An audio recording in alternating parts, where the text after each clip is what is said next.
There's a moment that doesn't show up in statistics. It happens quietly, usually late at night. A spreadsheet open, a mortgage statement, a credit card balance that looks slightly higher than last month. Nothing dramatic has happened, no job loss, no crisis, no sudden disaster. And yet something feels off. The numbers still work, but they don't feel like they used to. For decades, the promise was simple. Work steadily, earn more over time, buy a home, build stability.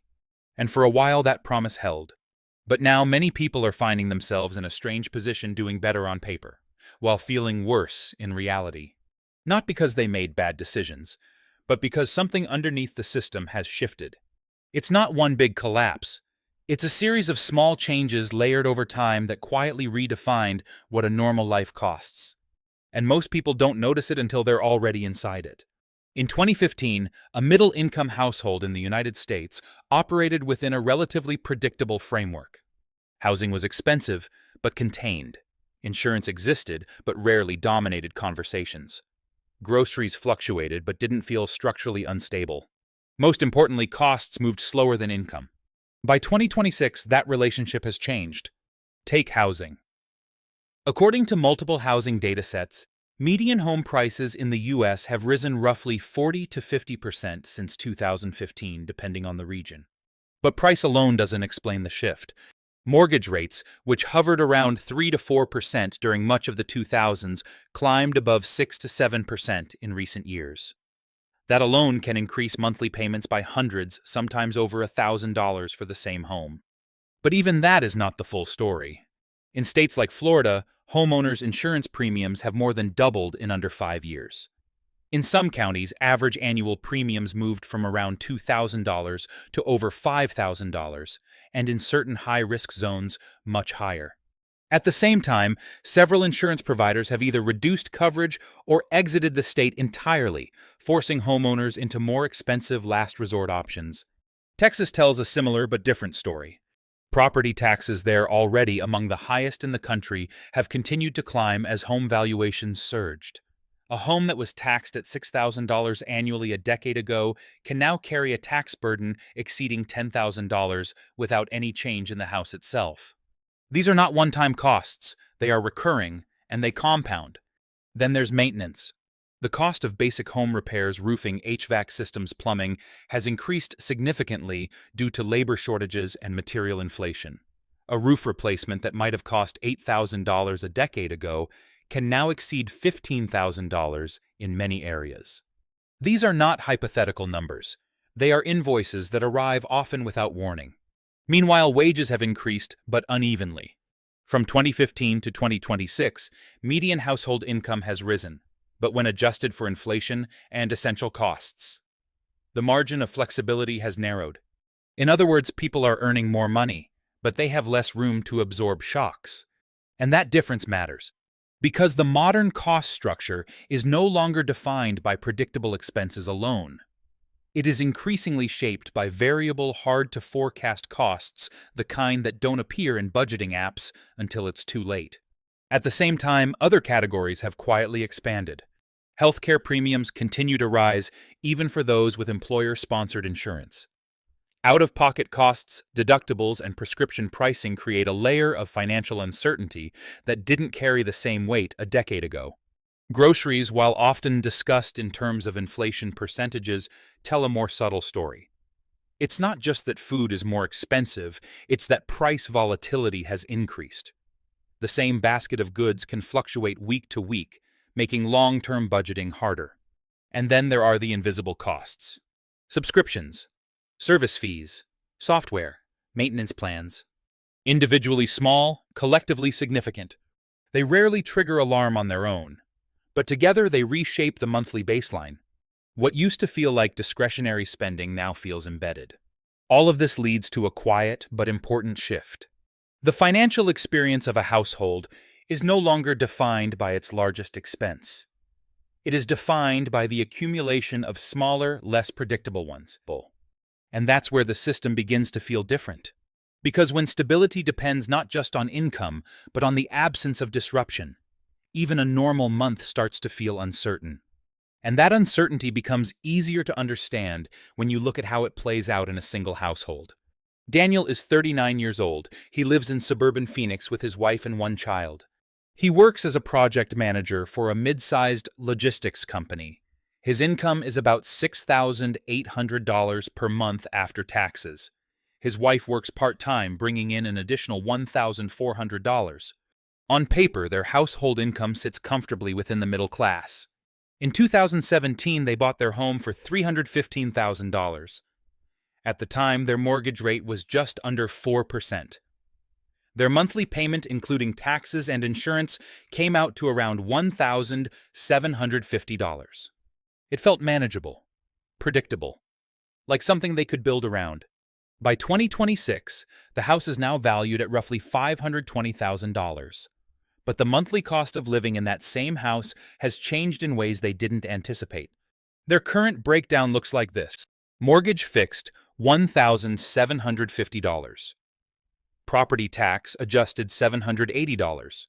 Home insurance, $620.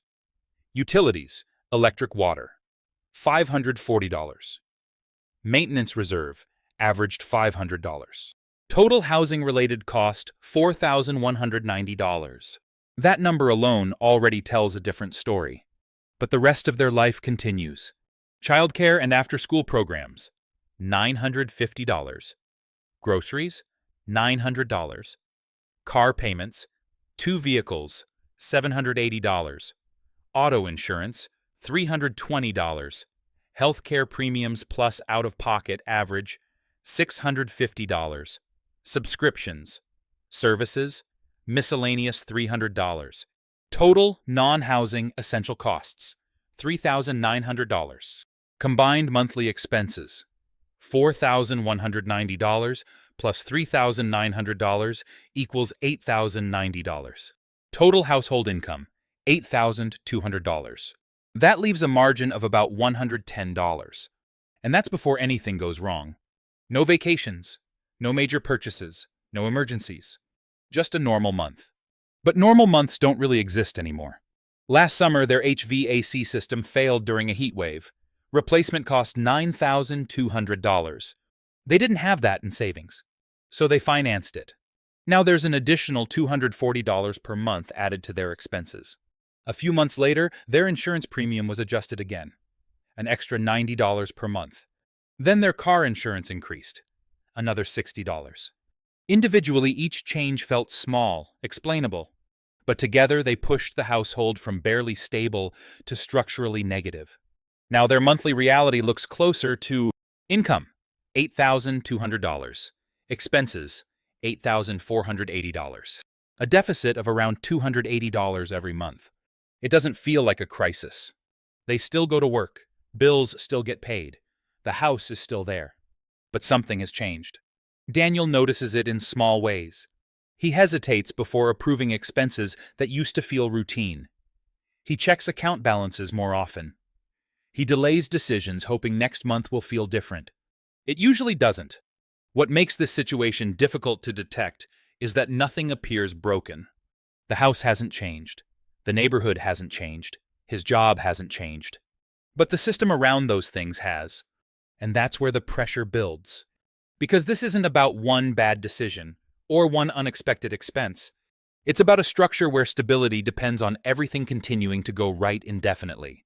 And when a system requires that level of precision to maintain normalcy, it raises a different kind of question. Not whether people can afford to buy a house, but whether the system is quietly redefining what it means to keep one. What's happening to Daniel is not unusual. In fact, it's increasingly typical. But to understand why, you have to step back from the household level and look at how the system itself has been restructured. Start with insurance. Insurance used to function as a stabilizer, a way to convert rare catastrophic risks into manageable, predictable costs. But over the past decade, that model has been recalibrated. Climate volatility has increased the frequency and severity of claims. Wildfires in California, hurricanes in Florida, flooding across parts of the Midwest. From an insurer's perspective, risk is no longer an occasional spike. It's a trend line. And when risk becomes a trend, pricing changes. Premiums are no longer just about historical averages. They are forward-looking based on projected losses. That means homeowners are now paying not just for what has happened, but for what might happen. In some regions, that shift has been so severe that insurers have simply left. When companies exit a market, the remaining options become more expensive, less comprehensive, or both. The cost doesn't disappear, it concentrates, and it moves directly onto the homeowner. Then there's property tax. Local governments rely heavily on property taxes to fund schools, infrastructure, and services. As home values rise, tax assessments follow. Even if a homeowner never sells, never refinances, never upgrades, their tax burden can still increase significantly. In other words, appreciation, which is often framed as a gain, can function as a cost. And unlike a mortgage, property taxes don't have a fixed endpoint. They adjust continuously. Now layer in maintenance. Homes are not static assets. They are systems that degrade over time. Roofs age, pipes corrode, electrical systems become outdated. In a low-inflation environment, maintenance is inconvenient. In a high-cost environment, it becomes destabilizing. Labor shortages in construction and skilled trades have driven up service costs. Material prices have fluctuated due to supply chain disruptions. This means that even routine repairs are now less predictable and often significantly more expensive. What used to be deferred can no longer be ignored. And then there's financing. Over the past decade, housing has become increasingly financialized. Institutional investors have entered the market purchasing single-family homes at scale.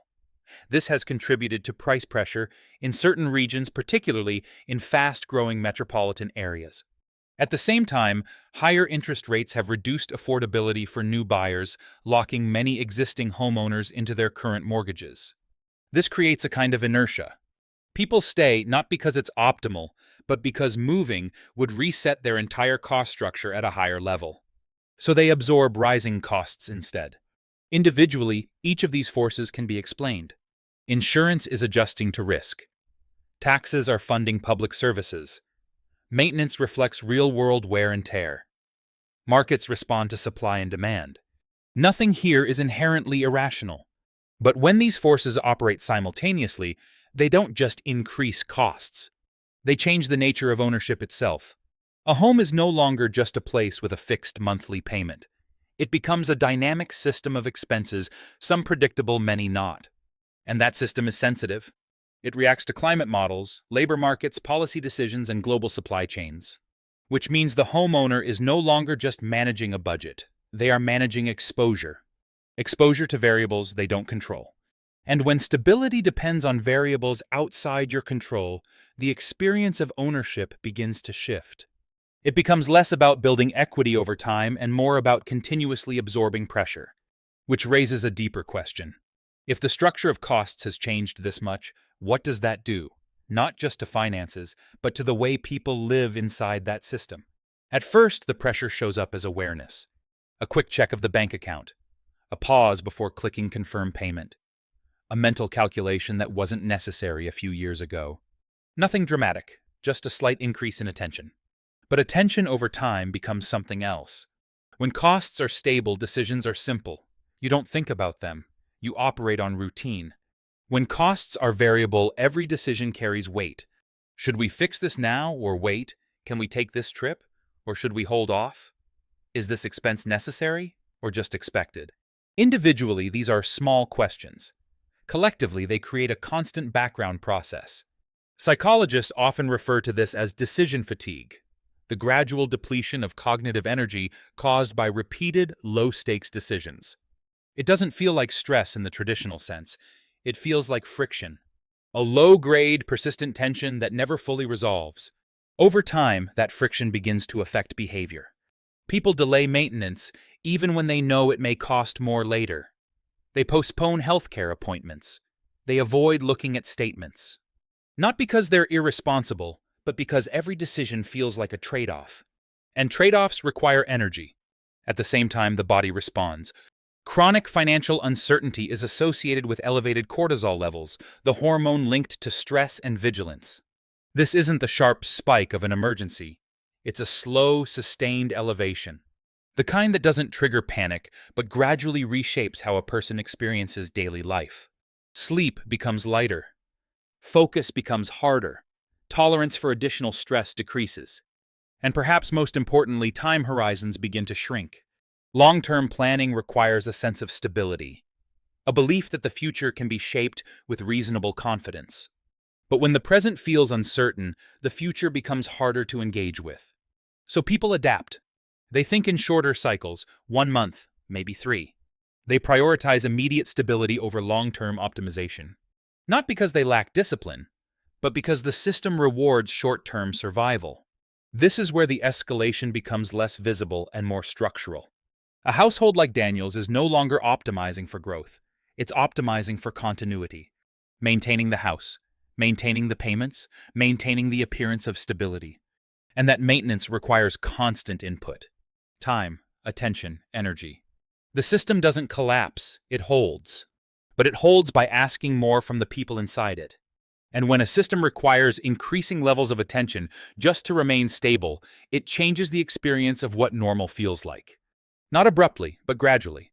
Until one day, stability itself begins to feel like effort. And that raises a final, quieter question. If maintaining a normal life requires this much constant adjustment, what exactly has that life become? There was a time when stability felt passive. You earned, you paid your bills, and over time things settled into place. The system didn't require constant attention to keep working. Now stability feels active. It has to be maintained, monitored, adjusted. Not because people have changed, but because the structure around them has. A home still looks the same from the outside. The same walls, the same roof, the same idea of permanence. But underneath the mechanics have shifted. Costs are no longer fixed enough to ignore. Risks are no longer distant enough to overlook. And normal is no longer simple enough to assume. Nothing has visibly broken. And that may be what makes it harder to see. Because when change happens slowly, it doesn't feel like a disruption. It feels like adaptation. Until one day, the effort required to maintain stability becomes the defining feature of the system itself. And at that point, the question is no longer whether the system works, but whether this is what it was always meant to feel like.